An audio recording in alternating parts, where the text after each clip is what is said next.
Alamin naman natin ang sitwasyon ng mga magbabakasyon sa pamosong White Sand Beach ng Boracay para sa nalalapit na Semana Santa. Si Bernard Ferrer sa detalye live. Bernard, kumusta dyan? Joshua, ilang sa ating mga kababayan ang maaga ng bumiyahe at sinamantala ang maluwag pang sitwasyon sa Mantalan para makapagbakasyon sa Boracay habang papalapit ang Semana Santa.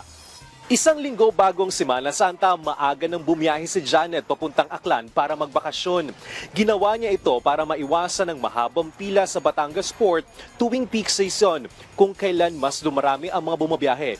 Iniiwasan din niya ang posibleng paggalaw sa pamasahe dahil sa pagtaas ng presyo ng mga produktong petrolyo dahil sa tensyon sa Middle East. Bilang isang working student, nakapag-avail siya ng student discount kaya 1,400 pesos lang ang kanyang binayaran. Nasa bucket list niya ang pagbisita sa Boracay at first time niyang makapagbakasyon dito. Looking forward din sa land tour and then island hopping, ganon. Hindi pwedeng work ka lang ng work. Once a year, twice a year, nakakapagbakasyon ako. Pinaghahandaan na ng LGU ng Malay Aklan ang pagdagsa ng mga turista sa pinagmamalaking White Sand Beach ng Boracay para sa long weekend. As reported to me sa office, no, maraming mga bookings. No? Especially na dahil long weekend, then Holy Week, and in preparation natin sa La Boracay. So napakarami tayong naka-prepared ng mga events, no? This coming fourth week of April hanggang May 3. So doon ang focus natin na talagang dadagsain ang Boracay ng turista. Noong nakaraang taon, umabot sa 14,000 na turistang bumisita sa Boracay sa loob lamang ng isang araw kasabay ng Semana Santa.